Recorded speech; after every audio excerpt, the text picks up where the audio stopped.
Y pasamos al tema del Congreso. El Congreso ha estado muy, no sabemos si decir trabajador, pero ha aprobado una serie de cosas que realmente algunas preocupan. Y esta es una que preocupa mucho. Vamos a conversar con el fiscal Jorge Chávez Cotrina. Él es coordinador de las Fiscalías de Crimen Organizado, porque una cosa que se ha aprobado en estas últimas sesiones realmente dificulta la lucha contra el crimen más que ayudarla y por lo tanto perjudica a la ciudadanía beneficiando a potenciales delincuentes. Pero ¿qué es lo que se ha aprobado? Vamos a ver primero.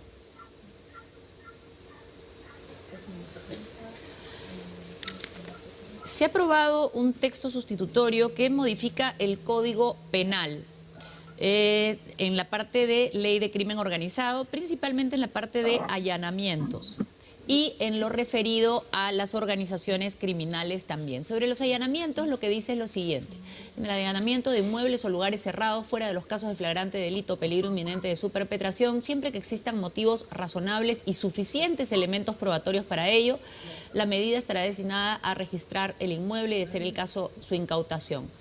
El registro, y esto es lo importante, se realiza con presencia del interesado y de su abogado. De no contar con abogado, se proporcionará uno de oficio. La solicitud y la resolución judicial indicarán expresamente la finalidad del allanamiento y registro. Y también se ha hecho una modificación, o se propone una modificación sobre la definición de organización criminal. Y vamos a conversar con el fiscal Chávez Cotrina, pero primero les vamos a contar cómo votaron. Votaron a favor de esta modificación 43 congresistas, en contra 13, se abstuvieron 32, no respondieron 3, interesante, ¿no? Ni se abstienen ni contestan. Estuvieron ausentes 26 y con licencia 13. La mayoría, por lo tanto, no está a favor, ¿no? Hay 61 entre abstenciones, sin respuesta y ausentes. Casi la mitad del Congreso.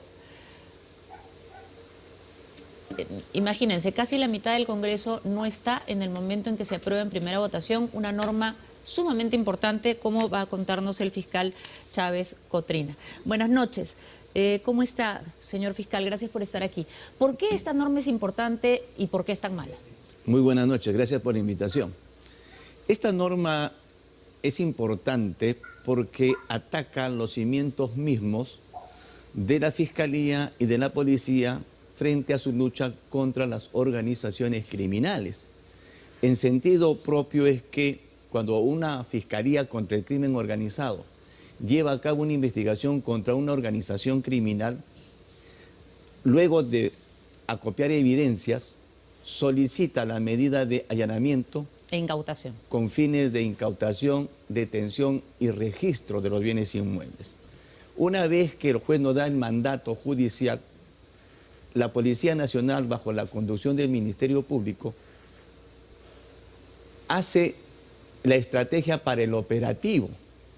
Lo que quiere esta norma es que antes de allanar los inmuebles, tenemos que primero identificar quiénes son los abogados de la organización criminal, porque hay que notificarlos para que estén presentes en el operativo. Hay que avisarle a la persona que, digamos, es la dueña del inmueble, o la persona que se está registrando. Hay que ubicar al delincuente y decirle que la persona es su abogado, porque en las 3 de la mañana vamos a llegar a incautar su inmueble o a registrarlo. En otras palabras, hay que avisarle que quieren revisarlo. Efectivamente, o sea, con anticipación hay que notificarles que va a haber un allanamiento en el inmueble. Lo cual es un absoluto absurdo, porque parte de, o todo el éxito de un allanamiento es la sorpresa, ¿no? Efectivamente, el factor sorpresa es fundamental en la lucha contra el crimen organizado, porque si nosotros le avisamos con antelación, en primer lugar ya no lo vamos a encontrar y seguramente van a eliminar todos los objetos o instrumentos del delito. Además, esto permitiría, lo cual es ya más absurdo aún, que simplemente si la persona no está, nunca se puede realizar el allanamiento. O sea, le avisan, vamos a ir, bueno, no estoy. Peor aún, si está, va a decir, esperen que venga mi abogado. Y el abogado puede llamar por teléfono diciendo que está con descanso médico y que no puede ir. y que suspendamos o el que operativo. va a llegar en 2 horas y entonces Claro.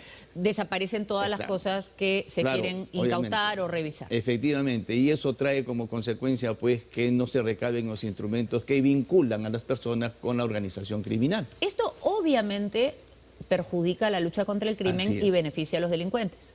Efectivamente, yo lo he manifestado, esto es una norma pro crimen organizado, porque nos ata de pies y manos tanto a la policía como al Ministerio Público. Ahora, sobre la organización criminal también han hecho una modificación interesante.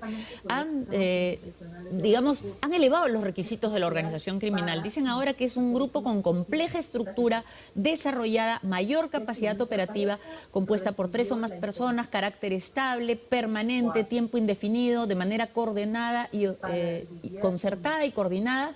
Se reparten roles correlacionados para la comisión de delitos y estos delitos tienen que tener pena mayor de 6 años. ¿Esto a quién beneficiaría? A ver, aquí lo que hay que tener presente es que parte de la redacción de esta modificación del tipo penal tiene aciertos. ¿Por qué? Porque en los últimos tiempos muchos operadores de justicia establecían que bastaba pluralidad de agentes para que sea organización criminal. O sea, cualquier... Claro, y hemos visto criminal. casos absurdos. Efectivamente. Que el chofer, la secretaria, Efectivamente. las 3 señoras que repartían pollo. Lo hemos Entonces contado, creo sí. que estas precisiones son adecuadas para que los fiscales tengamos mayor cuidado al momento de hacer las imputaciones. Sin embargo, acá hay un tema que me preocupa mucho porque dice con pena privativa mayor a 6 años. Y por ejemplo, el tráfico de influencia, la pena mínima es 4 años.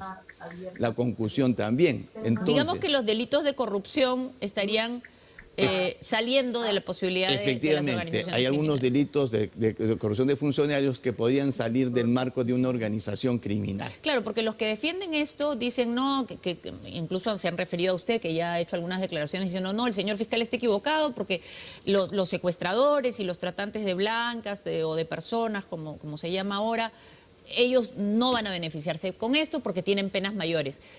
Entonces los que se benefician son los delitos de corrupción. Si hacemos una revisión a los tipos penales de corrupción Sí. de funcionarios, el tráfico de influencia, la concusión y algunos cohechos tienen penas en el extremo mínimo 4 años, 5 años. En otras palabras, esta norma ha sido, o sea, en este Congreso hay más de 60 congresistas investigados, si no me equivoco. Acaba de salir la cifra. Si no son más de 60, son poquito menos. Prácticamente han dado la norma para sacar a los delitos de corrupción de la posibilidad de ser considerados un crimen organizado, una organización criminal. Algunos tipos penales vinculados a corrupción como tráfico de influencias y colusión y algunos temas de cohecho. Colusión no, porque tiene 6 años como mínimo. Pero cohecho sí.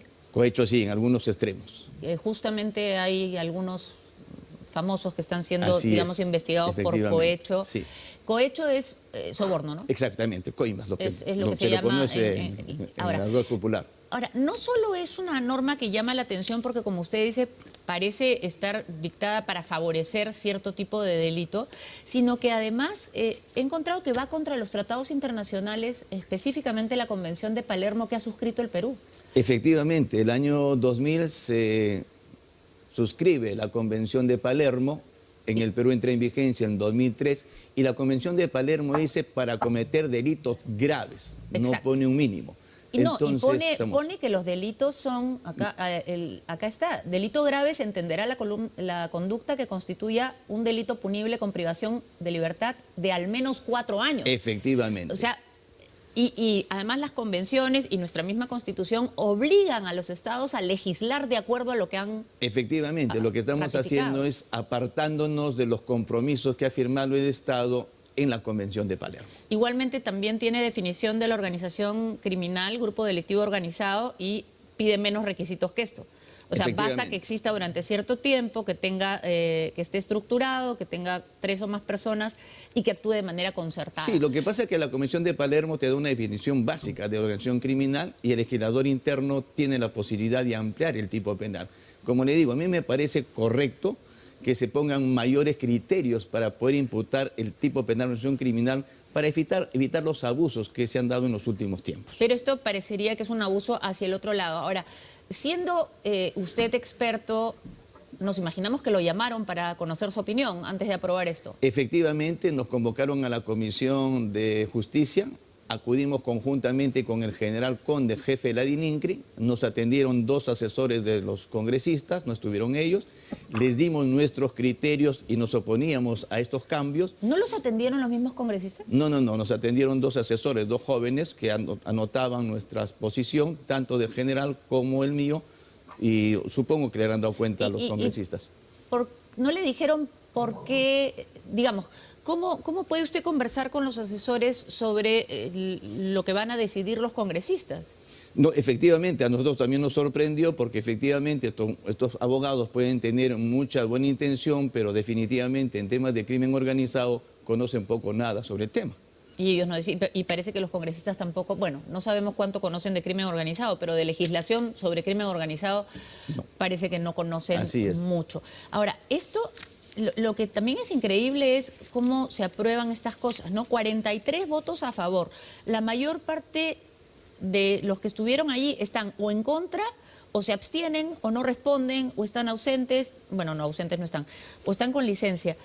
¿Cómo es posible que se apruebe una cosa tan importante con todas estas ausencias y abstenciones? Y teniendo en cuenta además, señora Sol, que nosotros nos enfrentamos a organizaciones criminales de alta peligrosidad. Esta norma afecta a la lucha contra el narcotráfico, por ejemplo, contra la trata de personas, el tráfico de armas, lo que es la explotación sexual. La parte de allanamientos. Exacto, efectivamente. Y por ejemplo, si usted tiene una organización criminal que ha sido ya identificada contra el sicariato y tendríamos que ir a allanarlos para encontrar las armas porque tenemos información de inteligencia, tendríamos que avisarles con antelación que vamos a ir a allanarnos y obviamente y cuando que por lleguemos, favor traigan a su abogado. Y obviamente no vamos a encontrar nada. Entonces eso nos pone una desventaja en la lucha contra el crimen organizado. ¿Le da a usted la impresión que por tratar de proteger los delitos que están vinculados a la corrupción, esos delitos que tienen penas menores, se les ha ido la mano y están protegiendo a toda clase de delincuentes? Lamentablemente la norma es aplicable a todos los delitos vinculados al crimen organizado. Ahora bien, esto, siendo contrario a una convención, podría declararse inaplicable a nivel judicial. Claro, porque la convención es parte del derecho penal interno, parte de la legislación nacional. Y prima la convención sobre la ley. Efectivamente, prima la convención frente a la ley ordinaria, ¿no? Pero de todos modos impediría que ustedes actuaran, porque no es que puedan decidir ustedes solos, tendrían que acudir de repente a la Corte Suprema. Efectivamente, ya es una trampa, por decirlo así, para poder darle a la ciudadanía la tranquilidad que necesita. Porque claro, frente a esta norma, los criminales van a tener puerta abierta porque van a tener el tiempo suficiente para fugarse o ocultar los instrumentos del delito y la ciudadanía va a quedar pues en manos del AMPA. Usted ha dicho algo muy duro y es que esta es una norma en la cual se demuestra que el Congreso no legisla a favor de la sociedad, sino a favor de los criminales. Definitivamente creemos que esta norma es pro crimen organizado. Muchísimas gracias por haber estado aquí esta noche con